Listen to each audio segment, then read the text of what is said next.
Live from Penn State's campus, this is Nittany Talk. I'm Jason Bardo, and today we will be discussing our funniest Silly Week stories, talking with Professor Hagopian, a film history expert, about the state of cinema today, and finally the Spears sisters scandal. Now let's get to talking.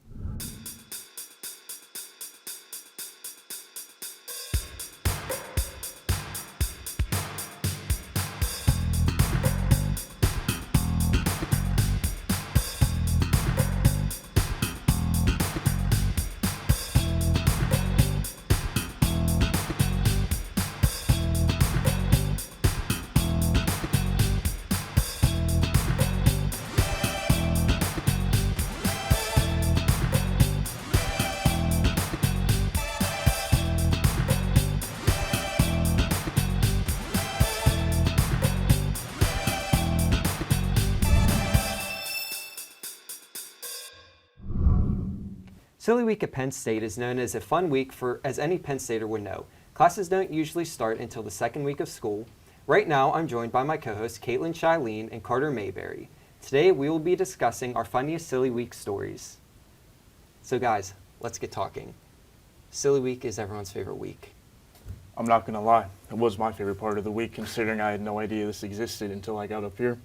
So I guess the entire week is like you just talk about the syllabus, classes don't really start. It's like not official business.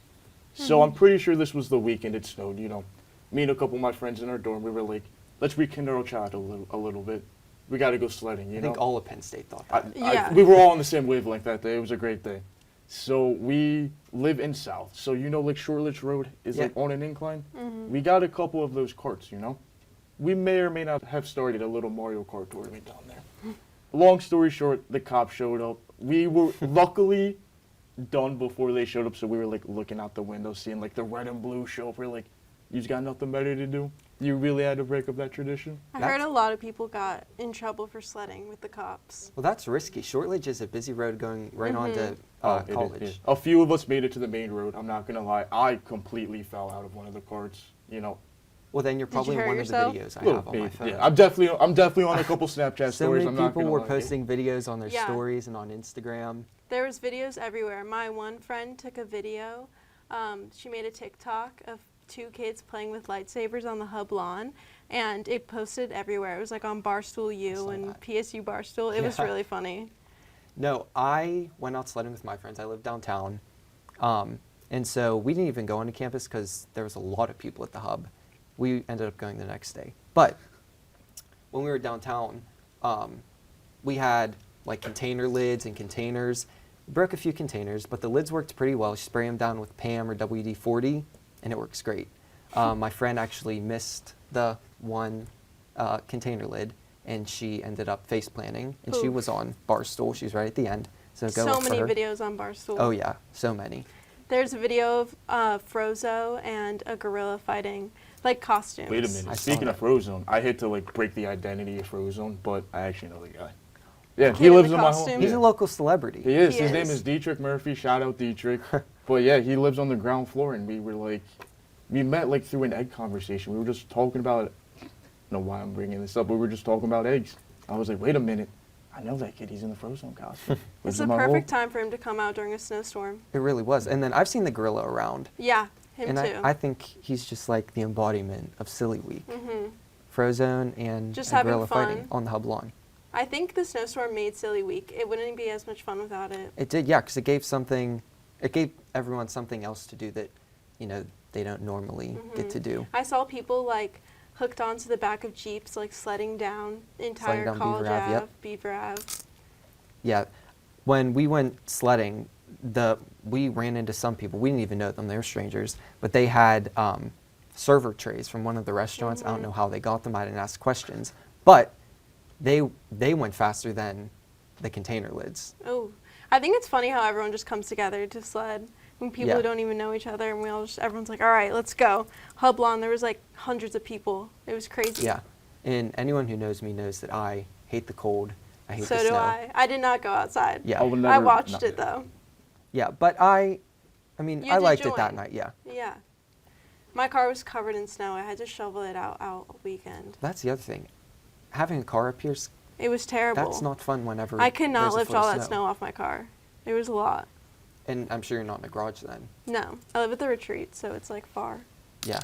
Luckily, I don't even have my permit. I guess that's one of the things coming from Philly. You know, we just take public transportation and Ubers all the time. But yeah, I saw like everybody with their cars. They had like their window shield wipers on. They're getting ready for the snow up here.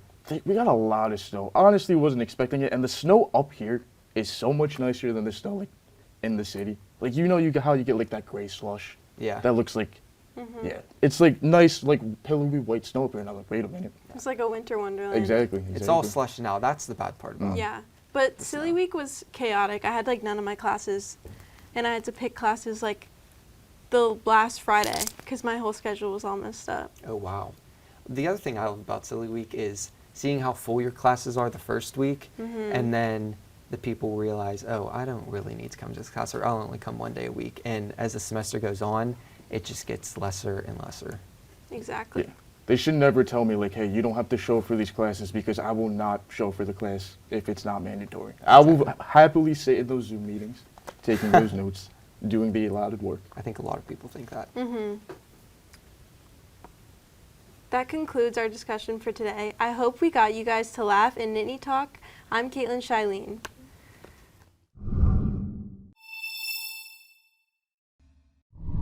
For years, movies have played a very essential role in our lives, especially once the pandemic had begun. Today, audiences have access to millions of movies at their fingertips. And what makes a film popular is determined by more than just box office numbers. Tonight, speaking with me on the state of cinema, I'm thrilled to welcome Penn State's own cinema historian, Professor Kevin Hagopian. Thank you for joining us, Professor. Thanks, Lucas, for having me on the show. Now, some of the most popular films of the last year were mostly sequels, reboots, franchise films, spin-offs, etc. And it's kind of hard to see the original kind of story make its way into the mainstream like the original Star Wars did, or Top Gun, or Jurassic Park. Is it possible to see an original story compete against all these franchise films? Sure, and you're right, Lucas. We're going to be seeing a lot of 2s and 3s and even 7s with Mission Impossible. Oh yeah, and Fast and the Furious. Yeah, and Fast and the Furious, I think 86 is coming out. Oh yeah, I heard it's going to be better than 72. Right. But first of all, I wouldn't necessarily write off those films as not being original.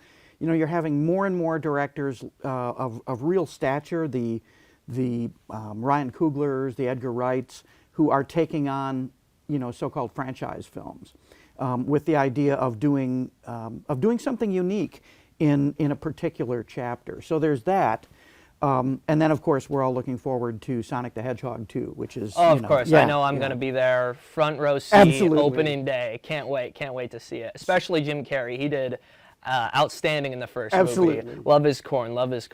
Well, yeah, but I guess when I'm thinking about, you know, original stories, the idea of like an original blockbuster is kind of a contradiction. Yeah. Because we're talking about films that are made according to, you know, a pretty careful formula. Stars, special effects, some kind of pre-sold property. In this case, you know, the whole history of the franchise is sort of is part of the picture when you're deciding whether to see that latest Bond film or the latest DC or Marvel film. So I guess my philosophy would be, don't so much wait to see what the mainstream is going to offer you, but go out and hunt for good movies, whatever your thing is. Yeah, exactly. Especially with streaming services, it's a lot easier to have niche audiences. It is. And I would even recommend for people who do a lot of streaming, getting beyond even the Netflixes and HBOs, which have great stuff. There's the Criterion Channel. There's Moody. There's if you're a Penn State Fandor. student, there's And Canopy. There's Canopy, exactly. Not only if you're a Penn State student, but many public libraries have a subscription to Canopy, and you know you can binge tons of good fiction films and documentaries and all kinds of good stuff on Canopy, and that's for free. So, that is for free. Yeah. And one more thing, and that is that, you know, as a result of the pandemic, a lot of film festivals went online. True. And now, as they're going back, a lot of them are going back to in-person or more likely hybrid formats, but the hybrid format is keeping a lot of online screenings. It is. And making the making in-person events like chats with directors and that sort of thing, but the films themselves are still available, are now available online. Sundance, which is going on right now, is streaming its films. Yeah, and it's interesting, like in the age where there are like so many different films that we can easily access, Yeah. piracy is still an issue. It is. Do you think that piracy can measure a film's popularity? Like I know with Spider-Man, there was a lot of different bootlegs all over the internet. Yes, but I think with franchise films like the new Spider-Man film, I think it's more a question of the way in which those kind of movies are part of the news scene. They're the kinds of things that here on Nittany Talk you guys would be talking about, like as a kind of as a story on the Yes. popular culture Like a beat. celebrity, Yeah, you yeah. know? And so there, people just want to scoop their friends and be able to talk about, be able to talk about that movie, kind of to earn some social capital around the water cooler. Yeah. So I don't think it's as much a measure of a film's popularity, at least among Hollywood films, as it is the successful advertising of that film as being like something you have to see, even if you don't like Spider-Man, because you want to Yeah. be able to talk about it. Yeah, like Yeah. people will be talking about it. It's like a sports event. It's like Yeah. the Super Bowl. And like, it's interesting to think about popularity because not every film is popular right off the bat. Yeah, yeah. And like, cult classics are often a thing that we see among different types of films. Like Willy Wonka and the Chocolate Factory, for instance. That's a classic film. It's been seen by generations of households. Yet it didn't make that much money No, initially. it made about like $8 when it first came yeah, out. Yeah, basically enough to buy maybe 2 Wonka Right, bars. right. And like, that goes back a long time in history. Citizen Kane was a failure when it came out. Blade Runner was a failure when it came out. But something that began happening with Blade Runner is still happening now. Blade Runner came out at the leading edge of the video revolution back in the day, VHS. And the film plays theaters for a week and then disappears. The tapes start coming out, and people discover that it's a film that benefits from rewatching. So and is there that's what they do. Is there any film that you think benefits from rewatching? Like, do you have an underrated film that you'd recommend for our audience? Sure. Yeah, I think the Oscar Isaac vehicle, A Most Dangerous Year, is a really good example of that. Came out a few years ago. Wonderful. Well, that is all the time we have today. I'd like to thank Professor Hagopian for joining us for this incredible discussion. Thank you, Professor. For Nittany Talk, I'm Lucas Hydock.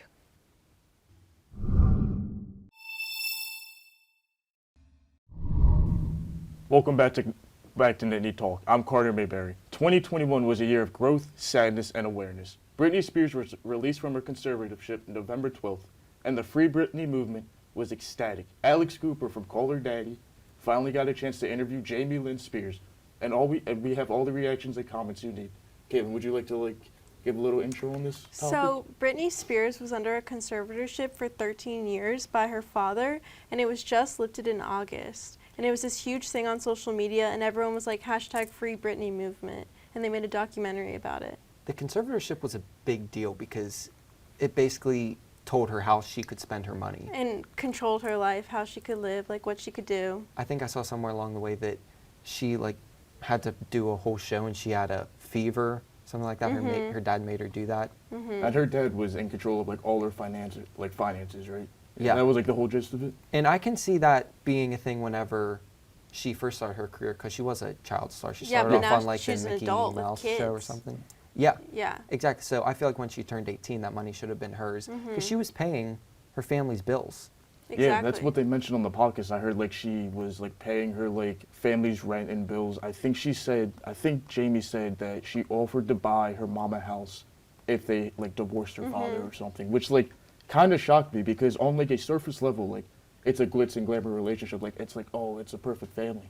But as you kept diving into it, it wasn't as happy as it was on the surface. And Jamie Lynn Spears got a lot of hate because everyone was like, you're not helping Free Britney, but she had no did. control over it. Yeah, and I felt bad for Jamie Lynn in the beginning of the interview when they're Yeah, on talking the about podcast. when they're talking about her childhood I mean, her mother told her she like was a mistake. Yeah. Britney's 10 years older than her brother's 14 years older than her. And then even down to when they named her, they got her name Jamie Lynn because her dad's name is Jamie and her mom's name is Lynn. But they spelled her name wrong. Right. Everyone else in the family who has the Lynn name has it spelled Lynne, and hers is only spelled Lynn.